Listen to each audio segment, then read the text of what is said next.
pag-ibig is a commitment, loyalty sa isa't isa na. Red flag ba kung ang partner mo ay nagpa-follow ng mga sexy influencers?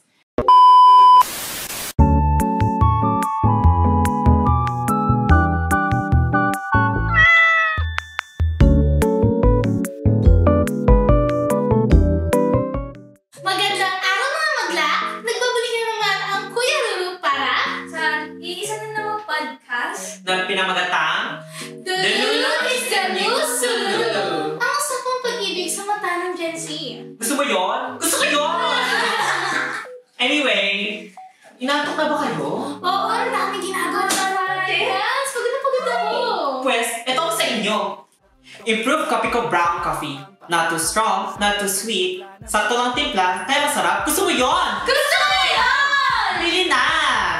So, kumusta yung finals niyo mo? Ano ba kayo? Patay na ba kayo sa mga requirements na dapat niyo ipasa? Naku, tinanong mo pa. Napakahirap talaga ng college life para sa akin. Oo nga grabe. Parang gusto ko na mag-give up. Pero parang hindi naman nag-give up ang isa dyan. Kasi mukhang blooming na blooming si ate mo. Ay, grabe. Ayun na nagpapasaya sa akin, guys. Ayun na nga. Lumabas na din. Ano ba yung nagpapasaya sa'yo ngayon?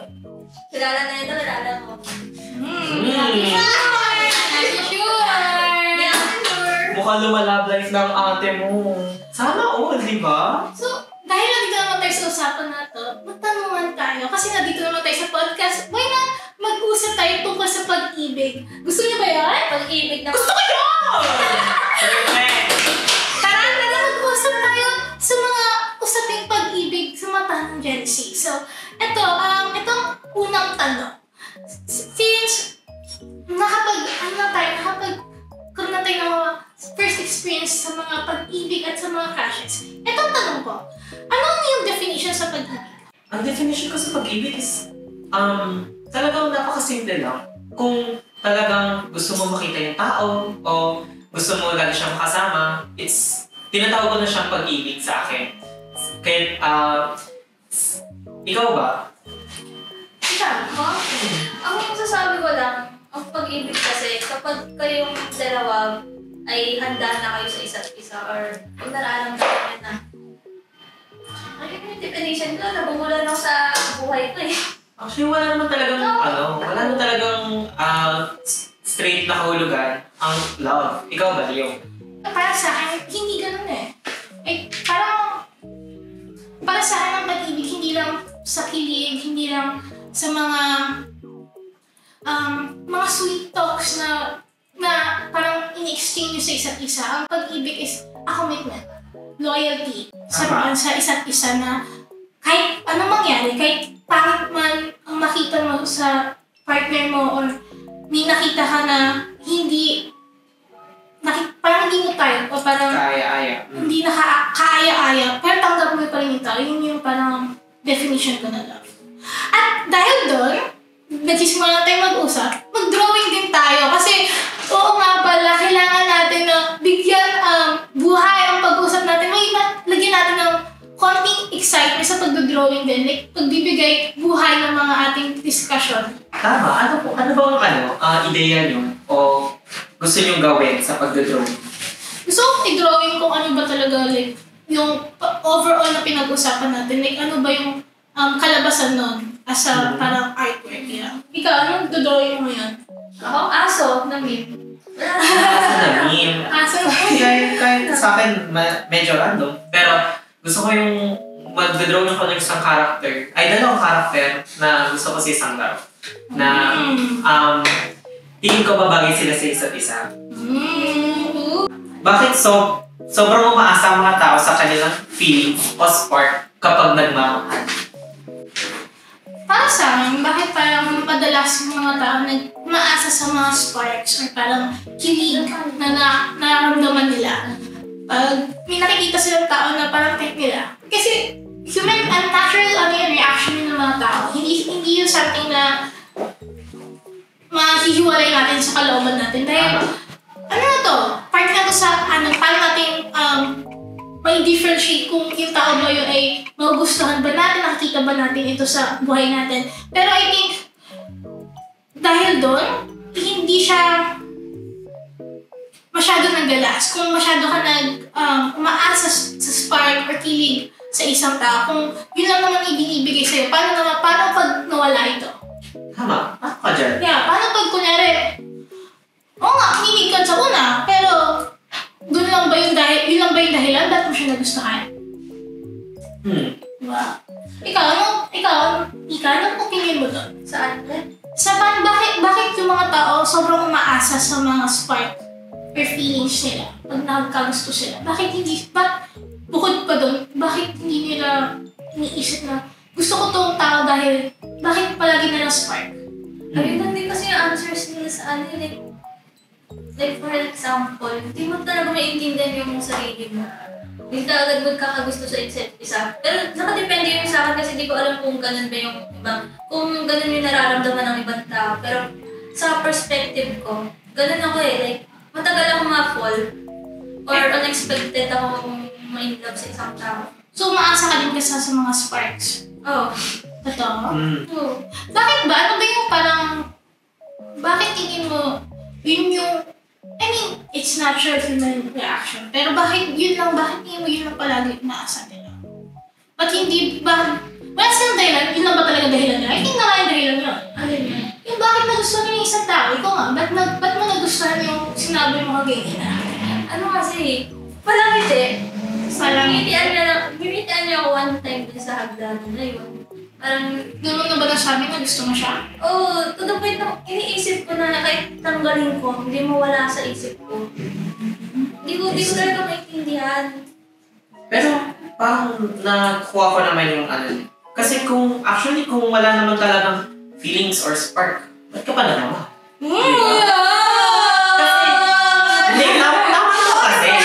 Ayun talaga yung una talagang mangyayari is magkakaroon kayo ng spark bago mo siya mahalin. Kasi yung spark yung naging motivation mo para makilala yung isang tao na yun.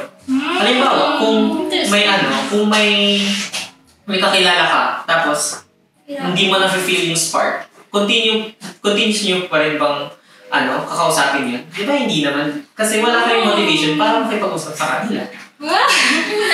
I think ako, nagugustuhan, di ako kasi umasa sa spark eh. Ako yung type ng tao na pag gusto ko yung tao, hindi dahil sa infatuation. Nagustuhan ko yung tao dahil sa personality nila. Kung paano sila sa tao. At nagugustuhan ko yung isang tao pag intellectual sila. Na parang, makipagsabayan sa akin, parang mga questions. Gusto ko kasi mga deep conversations eh. Ay, tama ka dyan. So parang if someone can, parang makasabay doon, or parang mas enthusiastic din na makipagsagutan sa akin. Magugustuhan ko yung ganung tao. At gusto ko din yung mga tao na parang may passion, may drive na sa mga ginagawa nila. Hindi basta-basta lang sila na gumagawa dahil kailangan to. Gusto ko yung mga tao na passionate, gusto ko yung mga tao na may goal talaga at alam nila yung ginagawa nila. Yun yung parang vision ko, ba't ko nagugustuhan ng tao. Hindi dahil sa spark. Pero pwede naman na parang, hindi kasi ako tumitingin sa appearances. So parang, hindi talaga ako tumitingin sa parang character ng tao. Ikaw, ano masishare mo? Medyo on the different side ako.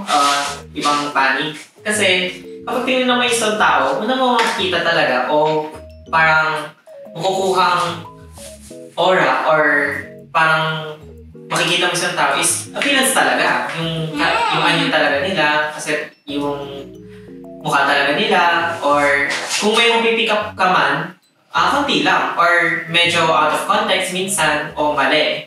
Kaya, ang una kong muna tinitignan is yung appearance. Tapos, though hindi ko siya masyadong binibase sa magiging spark ko with someone, pero gagawin ko siyang as a reference. Kasi, kung iisipin mo,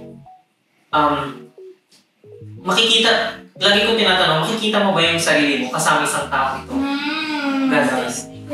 Ikaw ba, Mika? Nakikita ko sarili ko doon sa kanya. Uy, grabe naman yan! Sige. Yung definition ko, Definition na din siya. na ako, natatawa ang minute, pero Wow! Siya lang mismo sa mga crushes ko. Siya lang kasi yung infatuated girl. Hindi yung... Kilala mo naman yung mga past crushes ko na ano lang talaga, happy crush. Pero hindi ko nakikita ang sarili na... Ano lang, sinasabi ko lang, trip-trip ko lang na ano, or sinasabi ko, maging chota ako, pero hindi ko naman magawa kasi nga, ano lang, parang... Ano lang yung ano ko, feelings ko. Parang temporary lang. May tanong ako sa inyo, since yung may ganito kasing sensation sa ibang tao, like, na ano rin ako, parang naranasan ko rin, na magkakagalan din ako yung lalaking kaibigan. Hindi naman sa ganun, like, parang yung may mga ibang tao ina-assume na, ay, kayo na ba niyan? Okay. So, ako tatanong ko lang, paano mo mapagkakaiba ang romantic sa platonic gestures? Ikaw, ano mo pagkakaiba? Okay, ano ako dito? Hasa na hasa. Pero, totoo naman nahasa ako. Kasi, alam naman ng mga tao sa paligid ko na wala akong pinipiling gender na pwede kong magustuhan. So, kapag may kasama ko, or babae man or lalaki, sasabihin na, uy, kayo na ba? Or, like, bakit nyo ginagawa to? Friends lang ba kayo? Ang ginagawa ko is, kung merong mas malalim na dahilan kung bakit nila ito ginagawa. Halimbawa, yung pag-akbay. Sige, pag-akbay na lang. Maraming tao na in-interpret to as like, interest na nila yung isa't isa. Pero sa akin, ang ibig sabihin lang doon is comfortable sila sa akin. Or comfortable sila maging near sa akin. Which is, I appreciate and I know and alam ko na platonic lang to. Strictly platonic. Kung hindi nila sinabi na ganito yung intention nila, hindi talaga maging romantic yan. Di ba? Don't you agree? Yeah. I agree. Pero, di naman natin mapagkakait na minsan nalilito tayo. Yung ginagawa something na nakakaiba na ba? Platonic pa rin ba yan? Something na yan. I think, it's parang, hindi natin masisisi yung mga tao kung nag-a-assume sila. Kasi minsan, yung mga simple gesture katulad ng pag-aakbay, mga physical touch, yung mga parang, minsan kasi yung mga ganun, minsan para sa ibang tao, something else na. Na parang, kunwari, yung magiging touch mo, yung parang pagbibigay ng act of service sa isang tao. Minsan, napagkakamalan nila na, ay, gusto natin ito sa akin. Gusto ito sa akin. Nakifeel ako iba dito. Hindi natin mapagkakait yun. And para sa akin, para mag-differentiate yung parang romantic. Kasi ang hirap talagang i-differentiate yun. Mahirap makita kung hindi natin sasabihin na, ay, may gusto ka ba sa akin o hindi? Tama. Parang kailangan mo talaga ng komunikasyon na kailangan mong pag-usapan kung ano ba talaga kayo meron sa inyo. Minsan kasi may na-feel kayo na hindi na-feel ng ibang tao. So, kala mo yung isa din. kasi, maasa na kasi dun sa may experience test din kasi ako dyan. I think, meron kasi akong experiences dati na parang, yung daming grand gestures niya. Nung kasi ako ng junior high school ako, meron akong friend na, grabe. Grabe. Kasi, siya yung type ng tao na, kasi ang love language ko, act of service. So, pag kunyari binigay mo yung act of service,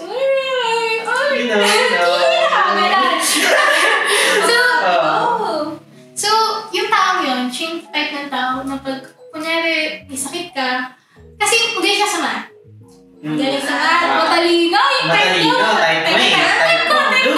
Yeah, so pag kunyari, kasalanan ako din ata, kasi pag kunyari, ginawa yun ng isang mong kaibigan, tapos di mo siya type, parang feel ko, di mo masasabi na romantic gesture, kasi di mo siya gusto. Di mo siya ideal. So, basically, if kunyari ideal mo yung tao yun, tapos nagbibigay siya ng mga parang signals na di mo ma-differentiate kung platonic or romantic. Doon ka parang malilito kung yung crush mo ba siya or may gusto ba siya sa'yo, gano'n. So, parang mangyari kasi sa akin. Siya yung pag kunwari may sakit ako, or parang busy ako, siya gumagawa ng assignment ko. Sabi ko, tama, grabe, gano'n siya. Siya yung gumagawa ng assignment ko, siya gumagawa like math, like, nagbo-volunteer siya. And, like, hindi ko memory. Hindi ko alam na. Pero, pero, bukod pa doon, parang pag kunyari sabi ko, visa ako, pwede ko ba antay? Kasi hindi ko pa tapos na assignment na ito. Pwede ba kayo sabay gumawa? Tapos sabi niya, sige, hintayin kita. Hintay ako. Parang, yung act of service na binibigay ng tao is something that I really appreciate. Kahit friends or romantic, I really appreciate that. Tapos, nag-confess ako sa kanya. Tapos alam niya. Nag-confess ako sa kanya. Tapos alam niya. Pero, you know, I know na parang if nag-confess ka, you should know the consequences that will come after.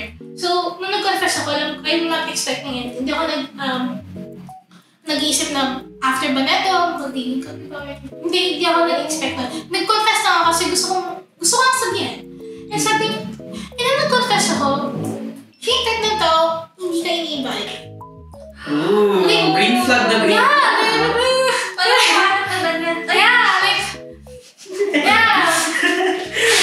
Bakit yung crush mo pa, hindi green flag? Yeah, like, napaka-sweet niya. Like, nung nag-confess ka, hindi mo feel na mataya ka. Hindi mo feel na pagsisisiyan mo ito sa ulit. Hindi niya pinafeel yun. And napaka-grateful ako dahil doon. Tapos, kahit sa senior high school, mag-uusap pa rin kami. Tapos, pag ini-invite ko siya sa mga event namin, pupunta siya. Tapos, yung act of service. Kaya parang malito ako Normal ba to sa kaibigan na gawin itong gantong mga bagay? Kasi minsan, normal yan. Baka gantan ka siya kabayan. I don't know.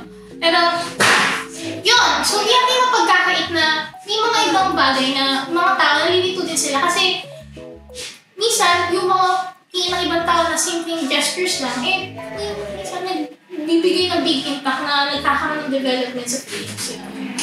So, mga tanong pa ba kayo? So, yung napakwento ako. Nag-tramadump na talaga siya. Actually, may feelings ka pa ba? Wala na. Wala na talaga? Medyo ano yun. Ay, sayang. Pero mamaya na uli yung mga tanong natin. Mag-update muna tayo sa mga drawing natin. Nakalimutan ko yung update. Sige, update ko.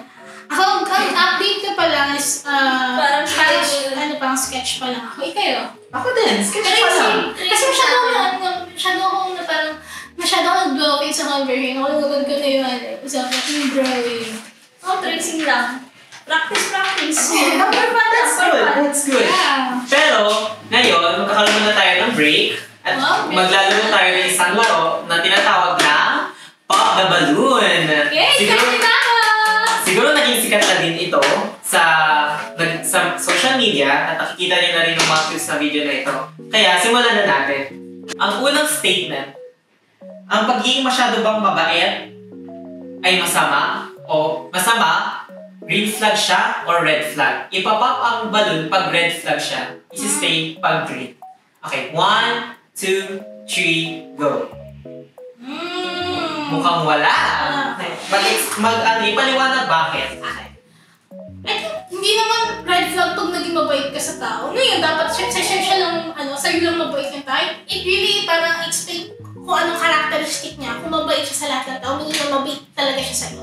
Kasi kung mabait lang siya sa'yo, meaning nun, may tiyatago pa siya. Hindi niya parang pinapakita kung ano ba talaga siya as a person o ano ba talaga siya as a partner. Kasi may reservation siya. Hindi niya pinapakita kung ano ba yung totoong personalidad. So yeah, parang kung mabait siya, meaning nun, mabait talaga siya. Walang filter, gano'n.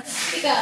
Bakit kailangan pa sagutin yan? Bakit parang kinokontrol mo yung buhay ng ibang tao na kung mabait siya sa iba, hindi naman ibig sabihin nun, may gusto na siya sa kinakausap niyo or parang, yun nga, bakit kailangan ibahin yung ugali ng isang tao?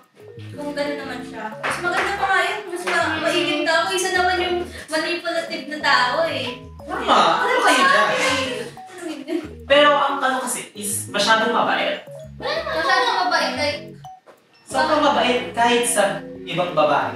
Kasi wala talaga may issue. Sa akin, depende talaga. Depende Bakit?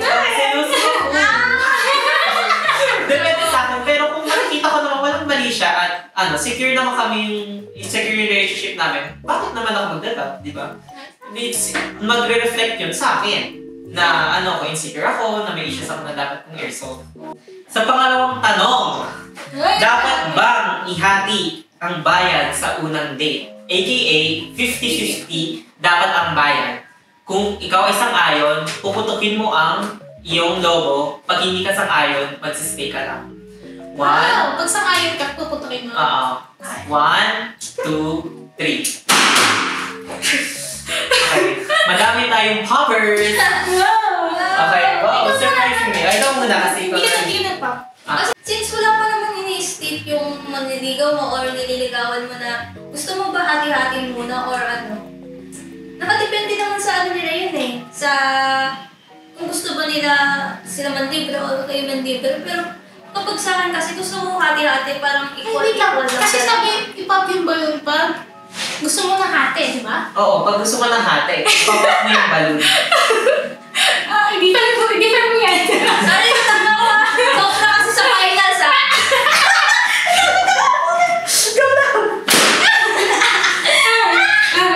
Okay, so agree tayo lahat. Agree tayo pala lahat. Nagkaroon ng misunderstanding. Tama na, sige na, go. Bakit? Ikaw muna. Ikaw pa na. Siyempre, hindi pa naman yun eh. Like, hindi pa naman stated kung gusto ba nila hati ka agad or ano. Ako kasi, pag ako nilibre agad, may naniligaw sa akin nung grade 12. Bigla ako nilibre. Wala naman ako sinasabing, tawag dito. Bilang niya na ako ng Primo Gems dun sa Genshin. Tinanong lang niya ako ng kung anong tawag doon, yung sa code. Parang pangalan mo, number mo dun sa Genshin. ID? Yung ID. Akala ko, i-a-add niya ako. Nagulat na lang ako. Buksan ko doon yung Genshin ko. Tapos nakita ko, may na ako, Primo Gems, yung monthly Primo Gems. Yung Primo Gems na, yung monthly. Nakalimutan ko tawag doon. Tagal ko ng... Okay, Milkins. Ayun, Milkins. So, that time, parang na-overwhelm ako. Kasi bakit agad ako ginastusan ng maliligaw ko na okay pa lang kami. Parang, hindi mo ma-explain eh. Parang, ayun na. Naliliit ka agad ako. Dapat kasi, pag matagal na kami, doon na niya ako pwedeng ilibre. Kasi hindi naman ako yung tipong tao na ako yung, yung sa love Parang gift-giving ba? Ayun, gift-giving. Hindi ako ganun kasi nga parang gagastusan mo ako kahit wala pa naman tayo. Ayun. Interesting. Ikaw ba? I think, sangayon ako sa'yo kasi kung first date pa lang naman, ba't ka nag-expect na libre ka niya? Grabe, diba? I think mas maganda na 50-50. Kasi pag binibigyan mo ng obligation yung tao or pang responsibilidad na libre ka, baka magkaroon ng guilt na parang pagka hindi nag-workout yung day. Tapos, kasi libre ka niya, syempre, sasamahan mo siya, sayang yung pera ginastos niya. So, parang mas maganda na 50-50 na parang wala kang parang utang na loob na pag kunyari ayaw mo na or like after the date. Kasi di ba minsan, gusto mo gawin after kumain? Tapos mapapapulong, parang mas mapapatagal pa yung niya, yung pagsasama niya kahit di ka naman parang, di ko alam eh. So, mas maganda 50-50 kasi hindi nga walang expectation sa isa't isa. So, ikaw, Mark, bakit nagkasang-ayon sa 50-50? Sayang-ayon ako kasi pinag-agreean niya yung dalawa eh. Siyempre, hindi naman pwedeng mag-go on a date, pumunta kayo ng isang date na walang consent yung isa. Paano makakapunta yung isa na walang consent kung hindi makapunta, di ba? Siyempre kailangan may pinag-usapan kayo na 50-50. Kailangan i-communicate niyo na 50-50 kayo at pumayag kayo pareho bago kayo pumunta sa isang date. Pero kung sa unang date at may nag-expect na sila magbabayad, parang tama naman yung sinabi mo na magkakaroon ng utang na loob. Yeah. Pangatlong tanong. Okay lang ba na hindi ka i-post ng jowa mo sa social media? Ipapop mo kung ayaw mo yung statement at magsistay pag hindi. Okay. 1, 2, 3, go! Sige. Bakit? Ito na. Bakit ito Explain mo.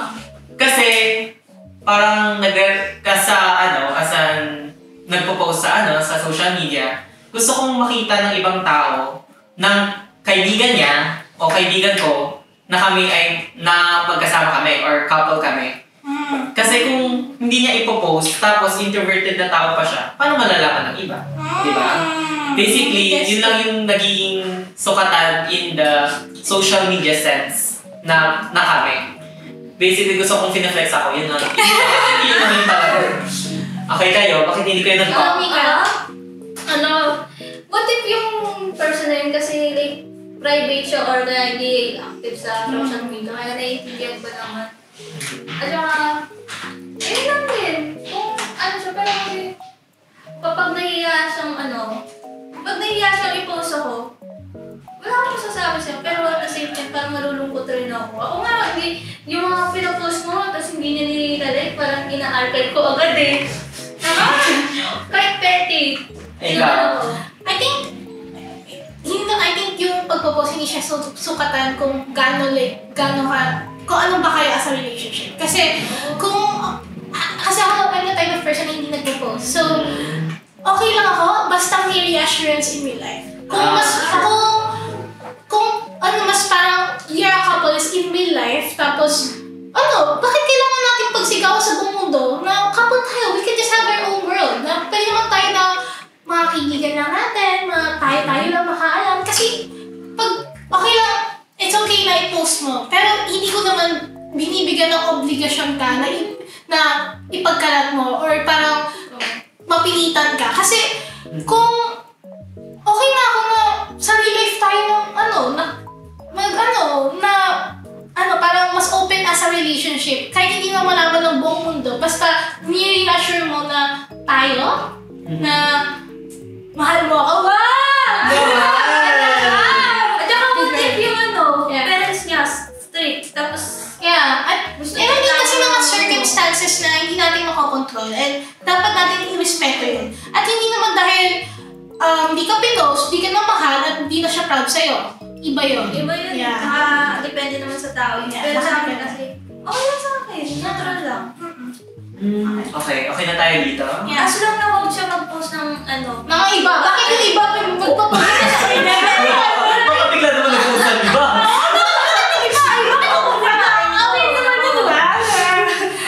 Okay na tayo dito?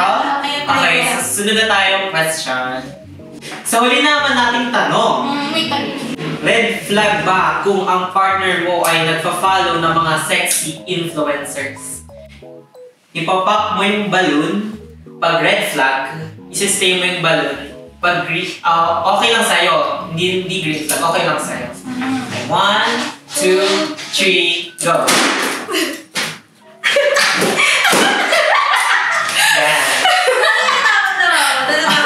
Mukhang ako rin yung mauuna.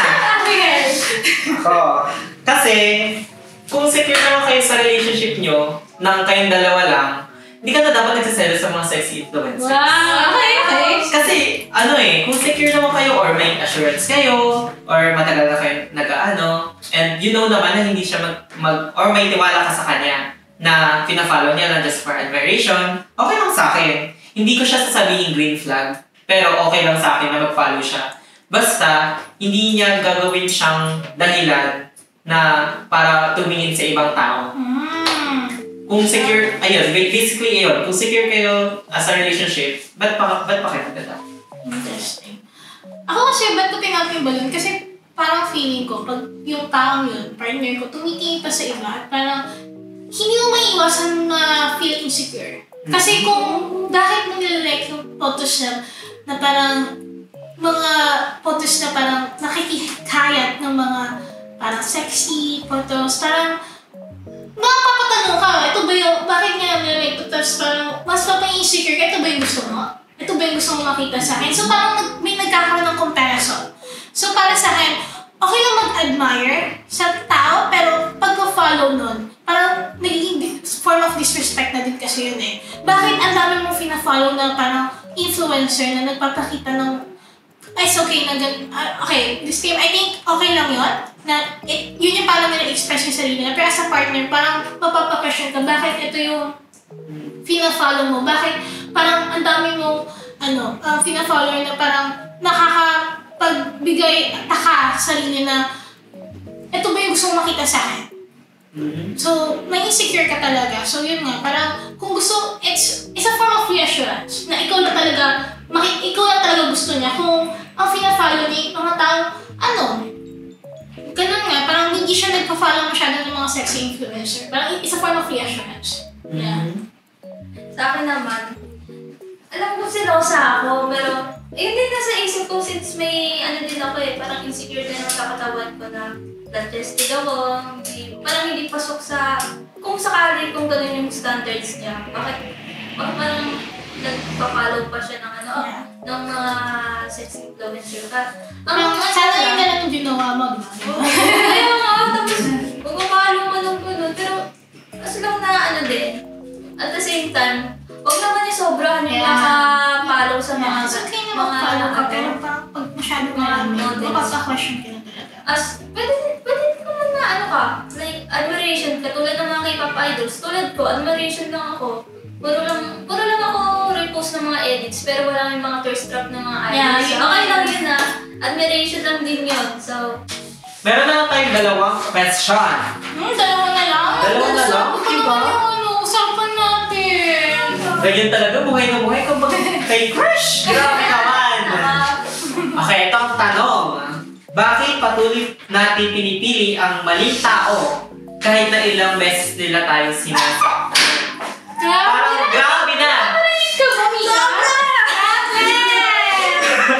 Tigilan na ako ng mundo, guys. Tigilan na. Bakit naman? Pakishare naman. Share naman dyan. Di ba hindi natin malalayo na mahal natin yung isang tao? Kahit ano pang gawin, i-on crush, maghanap pa tayo ng ibang tao, hindi talaga natin mawawala sa isip yung talagang minamahal natin o basta sa akin kasi infatuated yung akin Hindi ko mapalitan na sinasaktan ka ba niya? Paano saktan? Paano nasabi sinasaktan ka? Bibigyan akong halimbawa nung junior high, yung infatuated crush ko nga. Kahit nilalayuan na ako or bully yun sa akin. Wala binubully ka niya? Oo.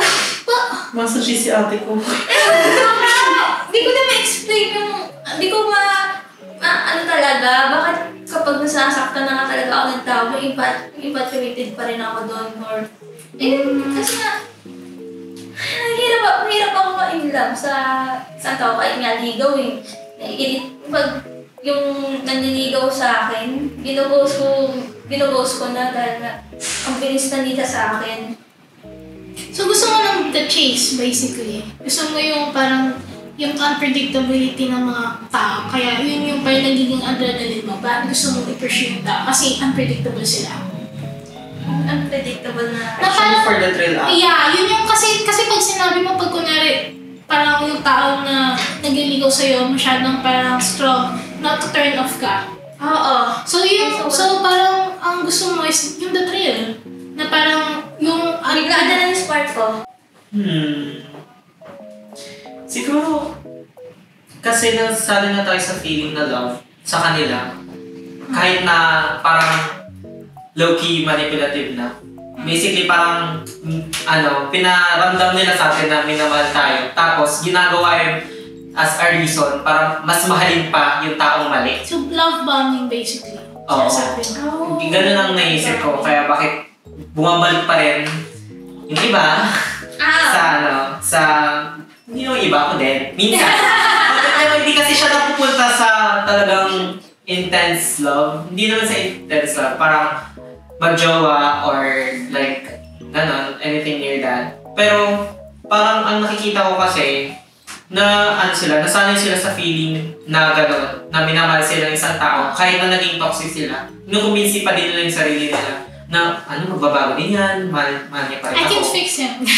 Yeah, I can fix him, actually, hindi ako naniniwala because he should fix himself. Exactly. Diba? Gusto mo yun? Gusto ko yun!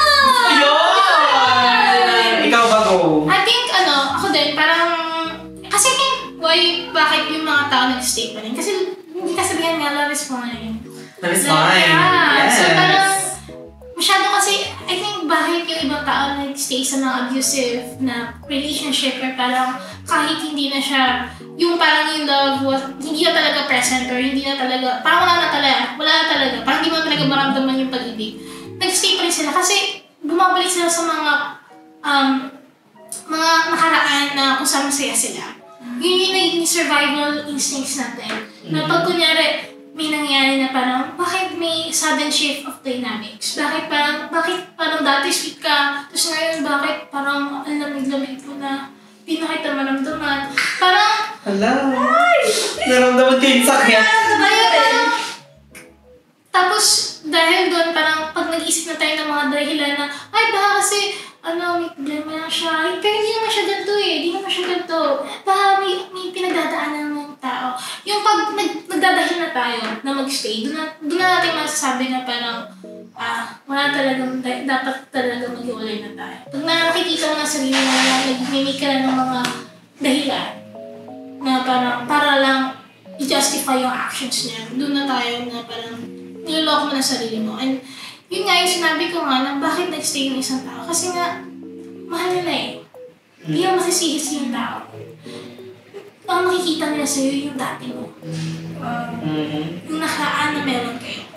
So, pag yun yung palagi nakikita nila, paano masisisi yun? So, yun. Yeah. Deep niya talaga. Totoo. Grabe.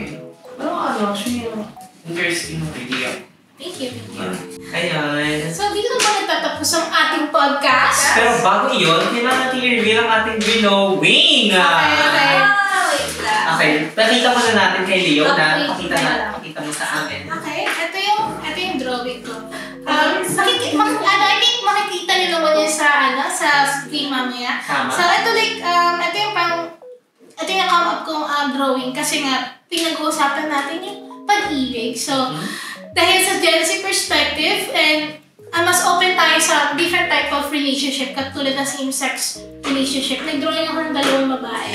Oh my God, that's so cute! So, parang hindi ang pag-ibig hindi lang para sa lalaki at babae. Pero pwede din ito para sa mga babae at sa lalaki at sa lalaki. So, ito yung parang perception ko. Ano ba yung pag-ibig sa mata ng isang Gen Z? Tapos pula, kasi nga, yung pag-ibig ay pula. And yeah. Ikaw naman, Ikaw? Aso! Aso! Ang cute! Patingin. Ang cute! Coloring pa lang siya. Tapos ko na yung outline, pero yung coloring hindi pa. Aso lang. Bakit mo tingin yung aso? Nakita ko lang sa Pinterest. Kasi! mga hayop. Gusto ko i-drawing yung mga hayop. Mas nadadalian ako kasi nga. Mahilig ako sa hayop. Medyo unique sa akin. Sa'yo, babae to babae. Sa akin, lalaki to lalaki. Diversity! Sa akin na! Kasi, ang backstory talaga nito is, yung picture sa lalaki, lang siya, form lang siya, hindi talaga siya nag-exist. Tapos, parang, it's a fan name lang, na in love sila, pero at the end, nawala yung lalaki kasi daw talaga siya, parang figure or form lang talaga siya. Tapos ayun, I'm actually very proud of this. Yeah, second time ko pa lang. Oh my God! Second time ko lang.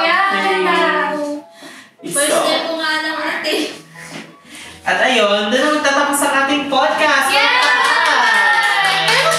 Magpakilala din naman tayo sa huli. Ako si Bial Barika. Ako si Micah Alicia Humawan at ako si Mark Wigan Longbian at kami ang mga co-hosts ng Kuya Ruru!